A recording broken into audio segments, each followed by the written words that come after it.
사도행전 6장 1절에서 7절까지 말씀 같이 한번 살펴보도록 하겠습니다. 네, 우리가 오늘 이제 이 살펴본 말씀이 그 초대교회가 예수님의 이름을 굉장히 담대하게 전한 것을 여러분 계속 우리가 사도행전을 보면서 살펴보고 있잖아요. 그러니까 예수님을 담대하게 말하고 전도하기 시작하니까 이제 많은 사람들이 예수님을 따르기 시작했어요. 처음에 예수님과 사도 공동체, 우리 마태복음을 살펴봤잖아요. 아주 작은 모임이었죠. 사실은 예수님과 그냥 12제자, 아주 뭐 진짜 말 그대로 소그룹이었는데 이제는 온 예루살렘을 떠들썩하게 만드는 굉장히 엄청난 모임이 되었습니다. 이렇게 교회가 커지고 사람들이 많아지니까 좋은 일만 있진 않겠죠. 반드시 문제가 생기게 되었습니다. 그러니까 공동체 안에 지금 문제가 생긴 거예요. 그래서 초대교회가 했던 사역이 크게 두 가지인데, 복음을 전하는 사역과 함께 구제, 가난하고 힘들고 그 어려운 사람들, 성도님들을 돕는 일들을 감당했거든요. 이 두 가지 사역을 동시에 병행하고 있었는데, 그런데 오늘 말씀에 헬라파 유대인이라고 나오니까, 헬라파 유대인은 뭐냐면 그리스 말을 사용하는 거예요. 그리스 말을 사용하고 그리스 문화권에서 살았던 유대인이긴 한데 그들이 태어난 곳이나 살았던 지역이 이제 그리스라는 거죠. 그래서 헬라의 헬레니즘 문화를 받았던 사람들이라고 생각하시면 돼요. 그래서 이 외국 태생의 유대인들이 사도들을 찾아와서 지금 불평을 이야기하는 거예요. 그 이유가 뭐냐? 우리들처럼 이 외국 태생, 우리랑 같은 출신의 과부들이 있는데 이 과부들이 교회의 구제를 받는 것에서 홀대를 당하고 있다. 지금 그 얘기를 하는 거예요. 저는 예전에 이 말씀을 좀 잘못 읽어가지고, 어떻게 읽었냐? 거기 말씀해 보고 있잖아요. 구제하는 일에 빠짐으로 이렇게 되어 있잖아요. 그게 우리말 성경 번역이 잘못하면 되게 어색한데, 저는 헬라파와 히브리파 사람들이 서로 그 구제하는데 경쟁을 되게 빠졌다, 열심히 그 경쟁하는 거에 빠졌다, 저는 그렇게 이해를 한 거예요, 처음에, 과거에는. 근데 그게 아니라 홀대를 받았다는 거죠. 그래서 헬라파 사람들과 히브리파 사람들을 비교할 때 교회 헌금이 히브리파, 그러니까 본토 출신의 히브리파 사람들에게는 더 많이 사용되어지고, 우리처럼 이방인 출신 헬라파 유대인들한테는 헌금도 좀 헌금으로 사용되는 구제를 덜 하고 우리가 홀대 받는다, 지금 그렇게 주장을 했던 거예요. 그러니까 교회가 만약에 이 문제를 지금 가볍게 다뤘다가는 어떤 문제가 벌어지냐면, 교회가 두 파로, 헬라파와 히브리파로 나누어서 지금 쪼개질 위기에 놓여 있었던 거죠. 이 문제가 단순히 헌금을, 구제 헌금을 얼마나 썼냐 안 썼냐, 이 문제를 뛰어넘는 이유는 뭐냐면, 헬라파와 히브리파 사이에는 어떻게 보면 신앙적인, 신앙을, 서로의 신앙을 바라보는 약간의 그런 의구심이 있었어요. 뭐냐면 헬라파 사람들은, 헬라 출신 사람들은 당연히 히브리파 사람들처럼 율법을 되게 중요하게 생각하고 율법을 완벽하게 지켜야 된다는 문화권에서 안 살았죠. 외국에서 살았단 말이에요. 그러니까 우리가 예수님을 믿으면 되는 거지, 그 율법, 유대교에서 지킨 율법까지 일일이 다 지켜야 돼? 그런 마음이 있었던 거예요. 좀 자유로운 마음이 있었던 거죠. 그에 반해서 히브리파 사람들은 우리가 예수님을 믿고 구원을 받았지만, 그러나 우리의 전통인 율법, 그리고 예수님도 유대인이시잖아, 그러니까 율법은 소중한 거야. 그러니까 이 두 그 신학적인 사상이 약간 다르다 보니까, 만약에 지금은 그냥 말 그대로 헌금을 어디에 쓰냐로 뭔가 문제가 대두된 것 같지만, 실제로는 서로를 향한 더 큰 어떤 불만이나 어떤 약간 의구심을 가지고 바라보는 모습들이 있었다는 거죠. 그래서 사도들이 이 문제를 되게 중요하게 다루어야겠다고 생각을 한 거예요. 그래서 우리 2절부터 4절 말씀 같이 한번 읽어볼까요? 시작. 그래서 사도들이 이 문제를 해결하는 방법으로 뭘 결정했냐면, 우리 각자에게 주어진 사명에 더 집중하자. 각자에게 주어진 사명에 더 집중하자라고 말했어요. 사도들이 받은 사명은 뭐냐면, 하나님이 예수 그리스도의 부활과 예수 그리스도가 하신 말씀을 전하는 것, 그게 사도들이 받은 사명이었고, 또 성도들에게 주신 사명이 교회를 잘 섬기는 것이 사명이었다면, 사도들은 각자의 사명에 우리가 집중하자라고 해답을 내렸던 거예요. 그래서 사도들은 말씀 전하는 것에 집중하기로 시작했고, 교회는 리더들을 선출해서 그들이 교회의 필요를 섬길 수 있도록 지금 결정을 내렸죠. 근데 여러분, 이 결정이 말씀 전하는 사역이 우선이 되고 구제와 봉사하는 것은 좀 뒤처지는 것이다, 그런 의미는 절대 아닙니다. 말씀을 전하는 사역도 하나님의 사역이고요, 구제와 봉사를 하는 사역도 하나님의 사역이라는 거예요. 둘 다 하나님께서 기뻐하시는 사역이에요. 그런데 사도들이 내린 결정의 핵심은 뭐냐면, 하나님께서 우리를 부르신, 우리를 저와 여러분을 다 성도로 부르셨잖아요. 우리를 부르신 사명이 다 다르다는 거예요. 우리 각자가 감당해야 될 역할이 다 다르다라는 말씀이죠. 교회 안에서 다 말씀만 전할 수 있을까요? 모든 사람이 다 모일 때마다 다 설교만 해요. 교회가 돌아갈 수가 없습니다. 그렇다고 모든 사람이 다 구제만 해요. 말씀은 없고 구제만 해요. 그러면 또 교회가 복음을 온전히 알 수가 없습니다. 하나님은 각자의 부르심에 맞게 신실하게 섬길 때 그것을 통해 하나님이 영광을 받으시고 교회의 영광을 드러내신다는 거예요. 사도들은 교회를 운영할 수 있는 사람들을 선출해라 기준을 정해주죠. 이런 기준으로 칭찬받고 복음을 잘 아는 사람들로 너희가 선출을 해라 이렇게 교회에 위임을 했고, 고난을 위임받은 교회는 그 기준에 합당한 사람 7명을 찾아서 섬기는 사람들로 사도들 앞에 선출하였습니다. 자, 교회를 섬기기 위해 뽑힌 이 7명의 집사들이 참 재미난 게 뭐냐면 대부분이 헬라파 출신이라는 거예요. 헬라파 출신들. 지금 문제를 제기했던 사람들이 헬라파 출신들이 문제를 제기했잖아요. 교회에 이런 문제가 있습니다. 그런데 뽑힌 사람들도 보니까 헬라파 사람들이 많았고, 특별히 그중에는 이방인이었던 개종자 니골라라는 사람도 있었다라고 성경은 기록하고 있어요. 자, 선출된 7명의 집사들은 사도들 앞에 세워졌고, 사도들은 교회의 결정을 인정하고 하나님께 기도하고, 그리고 이제 사도들에게 제 7명의 집사들에게 안수하였습니다. 하나님의 말씀은 계속 널리 퍼져나가게 됐고, 예루살렘에는 제자의 수가 부쩍 많아졌다. 그리고 더 나아가서는 제사장들 중에도 이 예수 그리스도의 복음을 듣고 그 발 앞에 엎드린 자들이 엄청나게 많았다라고 성경은 기록하고 있습니다. 헬라파와 히브리파로 나뉘어져서 지금 교회가 갈라질 수도 있는 심각한 큰 문제의 상황 가운데서, 만약에 교회가 네 탓이야, 내 탓이야 서로 탓만 했었다면요, 초대교회는 반드시 갈라졌을 거예요. 지금의 이런 영광스러운 모습을 보여줄 수 없었을 거예요. 그러나 교회는 어떻게 했느냐? 문제를 해결하는 게 중요하지, 누구 탓이 중요한 게 아니라 문제를 어떻게 해결할 것인가를 더 중요하게 생각했고, 각자의 부르심에 따라서 우리가 헌신하자, 그런 결정을 내렸어요. 사도들이 가지고 있는 그 권한만을 주장하지 않았고, 교회들도 교회가 말할 수 있는 권한만을 주장하지 않고 각자 자신의 주장을 내려놓고 하나님이 우리에게 원하시는 게 무엇인지를 집중하기 시작했다는 거예요. 그렇게 각자의 부르심을 따라 순종할 때 교회는 세상 가운데 하나님의 영광을 드러내는 것입니다. 그래서 저는 오늘 말씀을 통해서 이 초대 교회가 문제를 해결하는 방식을 살펴보고, 또 우리 삶에서 어떻게 교회를 섬길 것인가에 대해서 함께 나누고자 합니다. 먼저 교회를 세우신 하나님은 다양한 사람들을 교회로 부르십니다. 하나님께서 이렇게 다양한 사람들을 교회로 부르시는 이유는 뭐냐면 분열이 아니라 그 다양함 속에서 영광을 드러내기 위함이다라는 거예요. 분열이 아니라 다양함 속에서 영광을 드러내려고 하나님이 우리를 부르신 거라는 거예요. 1절 말씀 같이 한번 읽어볼게요. 1절 시작. 그때 제자가 더 많아졌는데 헬라파 유대인들이 자기의 과부들이 매일의 구제에 빠짐으로 히브리파 사람을 원망하니. 오해하시면 안 됩니다. 헬라파와 히브리파가 서로 구제하는 일에 열심을 내서 빠졌다, 그런 의미가 아닌 거예요. 왜 우리를 건너뛰지? 왜 우리는 더 안 챙겨주지? 이렇게 차별이 생겼다라고 느낀 거죠. 복음을 담대히 전하고 복음의 증인으로 살아가다 보니 초대교회에 굉장한 능력이 나타났는데, 그래서 그 예수님을 믿는 공동체와 유대교가 처음에는 그냥 똑같았어요. 별 차이가 없었는데 시간이 지날수록 점점 차이가 나타났어요.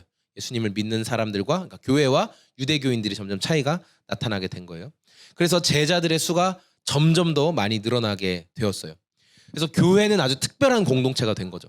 근데 우리가 교회가 뭐냐? 이렇게 신학적인 질문을 할 때가 있죠. 교회가 뭡니까?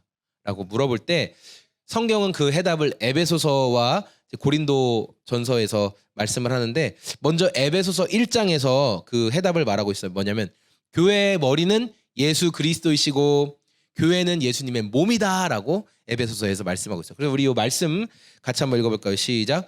또 만물을 그의 발 아래에 복종하게 하시고 그를 만물 위에 교회의 머리로 삼으셨느니라. 교회는 그의 몸이니 만물 안에서 만물을 충만하게 하시는 이의 충만함이니라. 아멘. 그러니까 이 말씀을 통해서 뭐라고 말씀하시냐면은 교회가 예수님의 몸이다.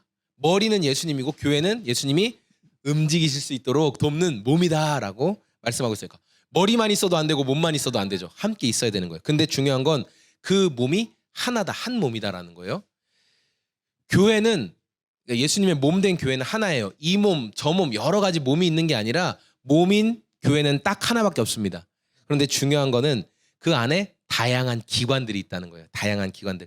그 말씀이 고린도전서 12장에 나타나게 되는데 고린도전서 12장에 보면은 사도 바울이 뭐라고 얘기하냐면은 귀나 눈이 서로를 향해서 너는 쓸데가 없어. 너는 중요하지가 않아. 너는 보잘것없어 라고 말한다면 그 몸은 건강한 몸이 아니다 라고 성경은 말씀하고 있어요. 그래서 성경에 이 말씀이 있죠. 26절에 한 지체가 고통을 당하면 모든 지체가 함께 고통을 당합니다. 한 지체가 영광을 받으면 모든 지체가 함께 기뻐합니다. 하나님께서 각자를 다양하게 불러주셨어요. 그러나 그것은 한 몸을 이룬다는 거예요. 이 사람 저 사람 다양한 사람들이 각자의 역할을 건강하게 잘 감당할 때 교회의 영광이 나타난다는 거죠. 교회 안에 하나님이 다양한 사람들을 세우신 것은 그들이 서로 그 다양성을 가지고 분쟁하고 다투고 파벌 지으라고 하나님이 그렇게 부르신 게 아니에요. 각자 다양한 달란트를 가지고 하나님께 영광을 돌리라 이렇게 말씀하고 있어요. 부름받아 모인 성도들에게 하나님은 분명히 다양한 재능, 다양한 달란트를 주셨습니다. 여러분 어떤 사람은 이 일을 아무리 해도 너무 힘들고 나는 이 일을 못하겠어 라는 일이 있는데 반대로 동일한 일을 가지고 어떤 사람은 나 그거 너무 재밌는데 그 일 나에겐 진짜 쉬운 일인데 그렇게 할 수 있는 다양한 일들이 있어요. 네, 뭐 구체적으로 여러분 뭐 다양하겠지만 엄청나게 각자가 할 수 있는 역할도 다르고 또 그것을 받아들이는 마음 상태도 다르다는 거예요. 주님이 이렇게 우리를 교회로 부르신 것은 각자에게 주신 달란트를 사용해서 하나님의 영광을 드러내라. 그래서 주님이 부르신 거예요. 분쟁이 아니라 교회 안에서 분쟁을 가지고 이건 내 거야, 이건 나만 할 수 있어 이런 생각이 아니라 나에게 주신 달란트를 가지고 어떻게 하나님의 영광을 드러낼 것인지 하나님이 나를 교회로 불러주셨는데 내가 거기서 어떤 역할을 감당할 것인지를 찾아가는 저와 성도님들의 삶이 되길 원합니다. 자, 더 나아가서 교회의 영광을 위해 하나님께서 다양한 사람들을 부른 하나님께서 원하시는 게 뭐냐? 문제보다는 해결책을 찾아서 하나님은 선을 이루기를 원하신다는 거예요. 우리 2절과 3절 말씀 같이 읽어볼까요? 시작. 12 사도가 모든 제자를 불러 이르되 우리가 하나님의 말씀을 제쳐놓고 접대를 일삼는 것이 마땅하지 아니하니 형제들아 너희 가운데서 성령과 지혜가 충만하여 칭찬받는 사람 7을 택하라. 우리가 이 일을 그들에게 맡기고 아멘. 뭐 이렇게 한국식 문화라고 생각할게요. 뭐 아시아식 문화이기도 하지만 또 한국식 문화라고 생각해 볼게요. 우리는 누군가가 문제를 제기하면 그걸 되게 부정적으로 생각하는 경향이 있어요. 부정적으로 생각하는 경향. 특별히 우리가 자라온 문화가 더 그런데 왜냐하면 대화와 협상을 통해서 어떤 걸 조율하는 게 익숙하지가 않아요. 보통은 그냥 위에서 아래로 하달되는 것을 그대로 따르는 거에 되게 익숙해요. 그래서 만약에 여러분이 리더가 됐다고 해볼게요. 어떤 분야에 어떤 것에 책임지는 리더가 됐어요. 그래서 자 이번에 우리는 A라는 것으로 결정해서 진행하기로 합시다. 자 A로 진행하겠습니다. 자 대표인 제가 A를 원하니 A로 합시다. 이렇게 얘기했어요. 그렇게 할 수 있죠. 자 그런데 거기에서 누군가가 손을 딱 들고 로운이가 손을 딱 들고 리더님 저는 B가 더 좋다고 생각합니다. B로 하면 좋은 점은 이런 점이 있습니다. 이렇게 말하면 우리 로운 사원 정말 훌륭하군요. 좋습니다. 좋은 의견이에요. 이렇게 생각할까요? 아니면 아니 저 녀석이 감히 나에게 지금 내가 결정 다 했는데 대들어? 네. 아마 여러분들은 다 좋은 의견을 냈어요. 이렇게 생각하고 계시겠지만 어떤 사람들은 리더의 권위에 도전하는구나. 내 말에 지금 반대하고 도전하는구나. 이렇게 생각하는 문화 속에서 우리가 익숙해져 있어요. 초대교회에서 리더가 누구냐, 대표가 누구냐라고 굳이 따지자면 그건 사도 그룹이에요. 초대교회에 여러 그룹들이 있지만 그중에 사도 그룹이 가장 중요한 역할을 감당한 사람들이죠. 그래서 사도들은 교회에 모인 그 헌금들을 어떻게 했냐면은 구제하고 분배하는 사역에 가장 잘 활용하도록 그들이 애를 많이 썼어요. 공평하게 하려고 애를 많이 썼을 거예요. 하지만 오늘 말씀에 기록된 것처럼 헬라파 출신 유대인들이 불만을 제기했어요. 우리가 지금 소외받고 있습니다. 네. 자 그러면 이렇게 헬라파 출신 유대인들이 우리에게 문제를 제기할 때 만약에 사도들이 헬라파 출신 유대인과 반대편에 있는 사람들이 누구예요? 누구나? 히로 시작하는데 히브리파 맞아요. 히브리파 성도들을 딱 등에 업고 이렇게 얘기하는 거예요. 히브리파 성도 여러분, 저 헬라파 출신 성도들이 자꾸 교회의 불만을 이야기하는데 어떻게 하면 좋겠습니까? 저 사람들을. 아니 우리 히브리파 사람들처럼 교회를 사랑하지 않는 것 같습니다. 자, 이렇게 한마디 하면 어떻게 되죠? 그냥 싸움 나는 거예요. 그렇죠? 교회는 그냥 분쟁이 일어나고 끝나는 거예요. 누가 잘못이냐? 헬라파가 잘못했어. 히브리파가 잘못했어. 아니야, 사도들이 잘못했어. 누구 잘잘못으로 몰아가면 교회는 그냥 쪼개지는 거예요. 지난주 용산에서 수많은 사람들이 목숨을 잃는 사고가 벌어졌죠. 예, 이거 분명히 사고입니다. 근데 제가 이번 사고를 보면서 지난 수년 전에 그 해상사고, 배사고를 보면서 아, 좀 뭔가 달라진 게 있을까를 생각하면서 그것들을 좀 지켜봤어요. 그러나 마치 블랙홀처럼 모든 이슈를 다 빨아들이는, 과거의 그 배사고처럼 다 이태원 사고만 방송에서 계속 나오는 거예요. 이태원 사고.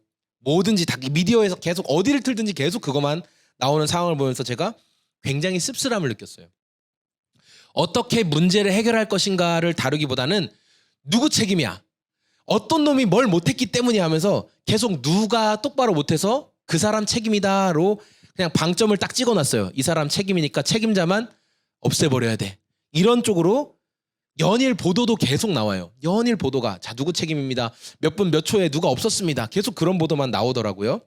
어디를 틀어봐도 계속 이태원에서 죽은 사람들이 얼마나 안타까운지, 그 젊은이들이 가정에 얼마나 충실했으며 가족들이 얼마나 사랑하는 사람이었는지, 계속 그 사망자들의 그 죽음이 얼마나 애석했는지, 네, 얼마나 안타까운지 계속 그런 내용만 경쟁적으로. 예. 그러니까 어느 언론사에서는 이번에 저희가 특종으로 뭐 가족 누구를 만났습니다. 그냥 그런 식으로만 계속 나오는 거예요. 여러분, 안타깝지 않은 죽음이 있나요? 안타깝지 않은 죽음? 어떤 악인이라도 그를 사랑하는 그의 가족들, 그의 가장 가까운 사람들은 그 사람의 죽음이 안타까울 수 있어요. 당연히 그의 피해자들은 그가 잘 죽었다고 생각할 수 있지만 누군가에게는 안타까운 죽음이 될 수 있는 거죠. 그런 것처럼 사고로 인한 죽음뿐만 아니라 우리 곁을 누군가 떠날 때는 다 안타깝고 다 슬픈 일입니다. 그런데 또 이번에도 그런 국가적으로 큰 사고가 일어난 것을 보면서, 많은 젊은이들이 죽은 것을 보면서 또 어떤 방향성을 가지고 계속 연일 보도하는 것을 볼 때 저는 굉장한 절망과 피로감을 또 느꼈어요. 아, 정말 피로하다. 언론이 너무 피곤하다. 그냥 저걸 보는 게. 뭔가 이렇게 우리가 해결해 나갑시다. 이렇게 서로를 보듬어 갑시다라는 게 아니라 누구 잘못이니까 그놈 죽여. 너무 피곤하더라고요.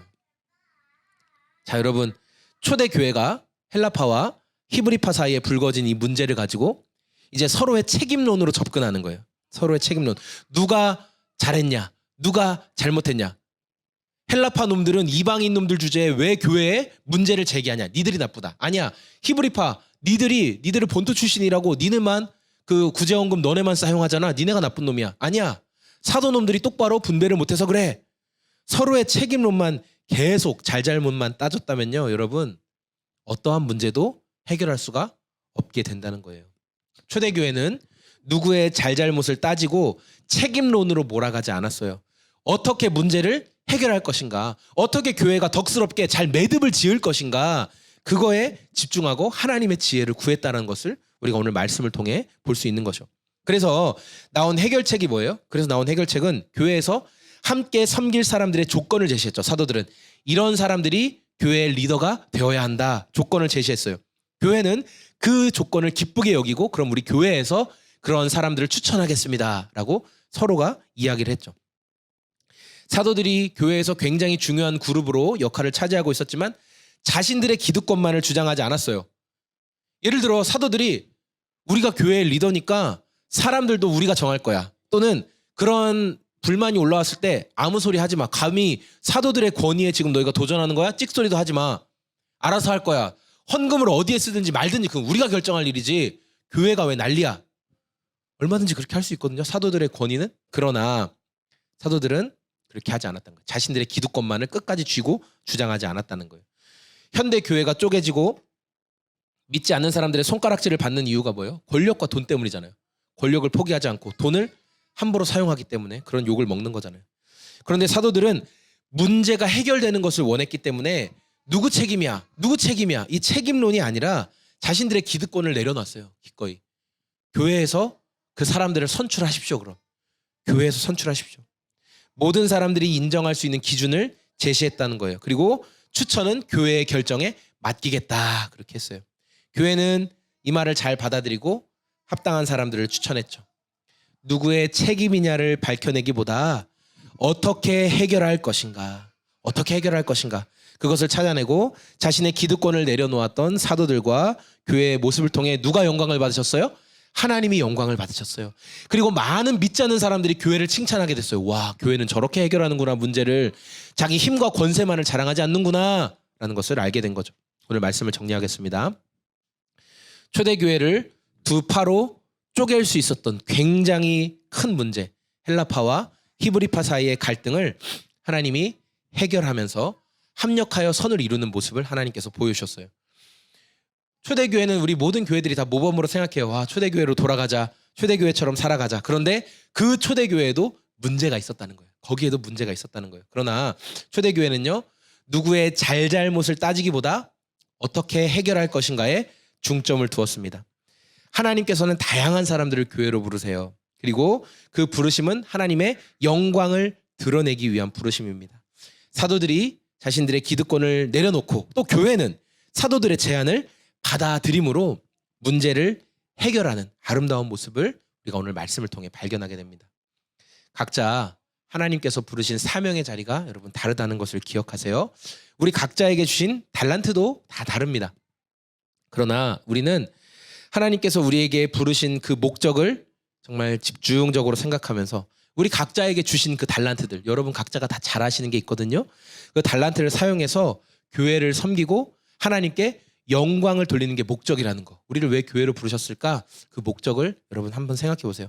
나는 어떤 부르심을 받았는지 진지하게 생각해 보시고 우리에게 교회를 섬길 수 있는 그 다양한 달란트를 어떻게 활용할 것인가를 여러분 질문해 보십시오. 하나님은 다 달란트를 주셨기 때문에 제가 이렇게 말씀드리는 거예요.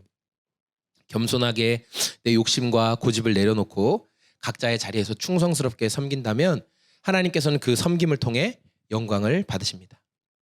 우리가 부르신 여러 자리에서 불평하고 원망하고 또 문제거리를 자꾸만 묵상해서 문제거리를 크게 만드는 사람들이 되지 않기를 원합니다.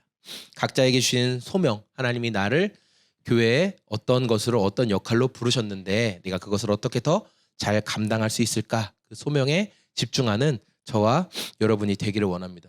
로운이 성도님에게는 어떤 소명을 주신 것 같아요? 교회 안에서 다시 찬양을 시작하고 그쵸? 예배 드릴 때 동생들에게 모범을 보여주고 그쵸? 그렇게 할 수 있을 것 같아요. 근데 요새 좀 그 소명을 놓친 것 같지 않아요? 맞아요. 그래서 마음이 좀 찔리죠? 맞아요. 그래서 기도하면서 다시 한번 잘 생각해 보세요. 원래 내가 할 수 있는 일인데 내가 요새 좀 마음이 떠난 것 같아. 그렇죠? 이렇게 한번 질문해 보세요. 우리는 그렇게 각자의 자리에서 하나님께 영광을 돌릴 수 있는 거예요. 다양함 속에서 교회라는 한 몸으로 하나님이 우리를 부르셨어요. 성도로, 저와 여러분을 성도로 부르셨습니다. 그래서 우리는 그 하나님의 몸된 교회를 온전히 세워감으로 각자의 자리에서 하나님께 영광을 돌릴 수 있는 소금 제작소 교회 모든 성도님들이 다 되시길 소망합니다.